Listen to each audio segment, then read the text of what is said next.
منتجع لاس بيرلاس أفضل منتجع سياحي ترفيهي عائلي بشمال لبنان. بعد مواسم صاخبة بالنجاح والتميز بيتكلل اليوم بجائزة أفضل منتجع سياحي، وبيستلم الجائزة رجل الأعمال النشيط والمجتهد السيد محمد العمري. رح أطلب من رانيا عثمان تستلم الجائزة عنه.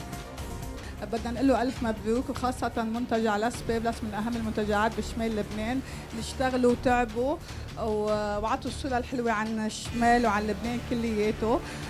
وبدهم ياخذوا هالجائزة لروح أبوهم فؤاد العمري اللي نجحهم وعطاهم عطاهم القوة والنجاح لينجحوا أكثر، ودايما يعطوا صورة حلوة عن الشمال. وخاصة إنه طرابلس هيدي السنة أخذت جائزة الثقافة العربية 2024، فتحية من طرابلس لكم كلكم ولكل العالم العربي لنقدم كلنا كل من بمجاله الصورة الحلوة.